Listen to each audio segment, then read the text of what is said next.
John chapter 1 and verse 12. But as many as received him, to them gave he power to become the sons of the Most High, even to them that believe on his name. Kol halal Yahawah b'Hashem Yahawashi, b'Hashem Ruach HaKodesh. Double honors to the apostles and the elders that are teaching this word in sincerity and truth. Today, I'm going into the topic of receiving Yahawashi and exhibiting patience.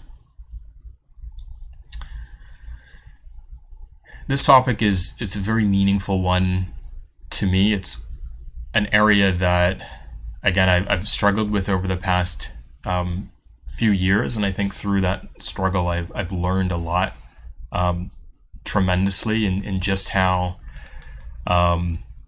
important it is to demonstrate patience when coming into this truth and ultimately receiving the Most High, because that is the key in order to restore ourselves, our heritage, rebuild the temple, and ultimately join the Messiah in the kingdom of heaven. And there's a couple different ways to do that. I guess starting with receiving the Most High. There's three ways that are spoken of in the book of Revelation. This is Revelation chapter 1, verse 3.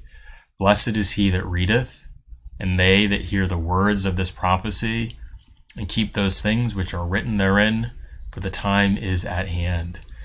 So we have reading the scriptures. I can attest to, for my continued development and growth, that is incredibly important. Just the simple act I found of making time in order to do it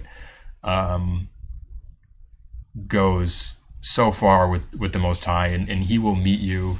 The Most High, in the name of Yahawashi, will meet you more than halfway to make it happen. When I first started reading the scriptures, I didn't even know where to begin. I started with some of the prophets in the Old Testament, quite frankly, because those were the shortest books, and I just wanted to start somewhere, and a lot of it didn't make that much sense to me, but I kept at it, and I ultimately read the entire Bible and keep rereading it, and the more I got into it, the easier it became. In the beginning, I know my eyes would sort of like glaze over and I would fall asleep. I would kind of I'd get bored. It would just be very, very tough. I wouldn't feel like I was understanding the language.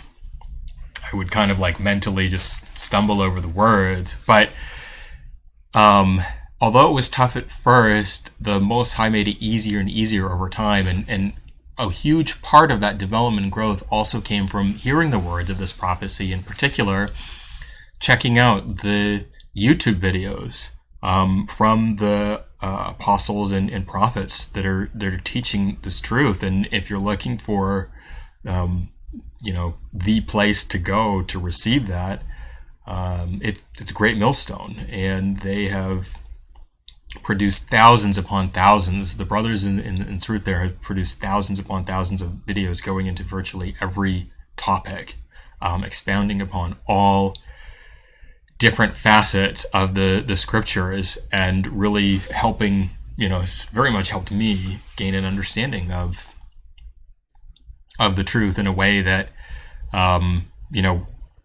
wasn't possible just reading the scriptures, on my own. And the third part of that is keeping those things which are written therein. So acting in accordance with the scriptures, the laws, the statutes, the commandments to the best of your ability also makes a huge difference. And it's so much more than just the laws and the commandments.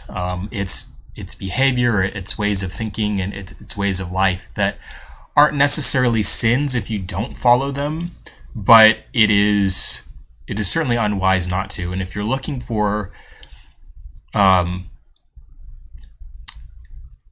to get further edification on those topics, I recommend 3 books of the scriptures. Of course, all of the scriptures are very helpful and contain a lot of different things. I think the 3 that make it the most clear up front and and pack it all in there, especially as it relates to everyday life, is number one, the book of Proverbs, number two, Ecclesiastes, and number three, Ecclesiasticus or Sirach in the Apocrypha. Great instruction in there. I think I will go delve further into those books, but those have been very, very helpful in terms of, just reorienting my thinking and my behavior in everyday life in a way that's just far more productive and constructive in the truth than not having that instruction. Hebrews chapter 10 and verse 7, then said I, lo, I come in the volume of the book, it is written of me to do thy will, O Yahawah. And of course, this is speaking of the Messiah who comes to us in the volume of the book, which is why it is so important to read the scriptures. Reading the scriptures and acting in accordance with the scriptures. Blessed is he that readeth, right? John chapter 14 and verse 6, Yahawashi saith unto him, I am the way, the truth, and the life.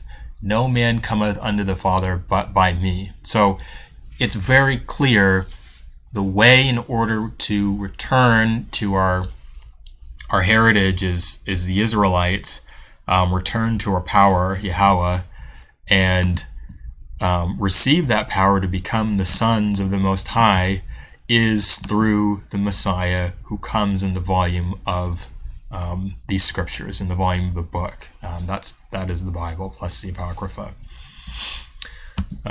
John chapter 1 and 29. The next day John seeth Yahawashi coming unto him, and saith, Behold, the Lamb of the Most High, which taketh away the sin of the world. And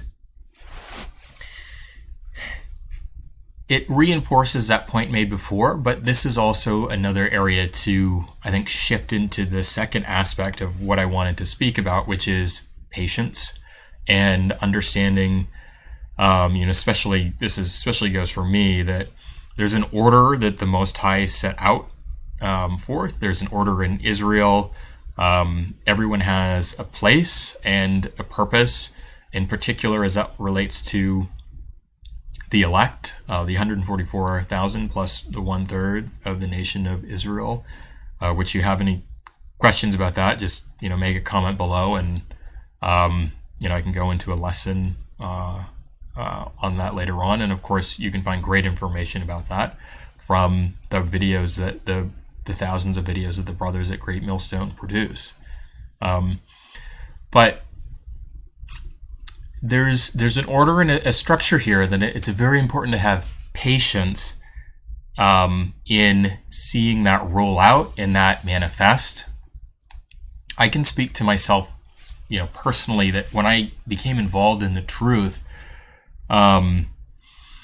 I think out of just an excitement or fervor, right? There's all of these things that you want to do, and you want to know all these different things and understand the mysteries and the secrets and go out and be the best prophet and all these sort of things in the beginning, any number of things, right? And understanding that, for me, my measure of wisdom and understanding came with time. It did not come all at once. It involved a lot of studying and hard work. And I think showing that devotion to the Most High is what facilitated him opening up different avenues for me to meet brothers in the truth, to continue to study more and have different experiences that would enhance my ability to act in accordance with the scriptures.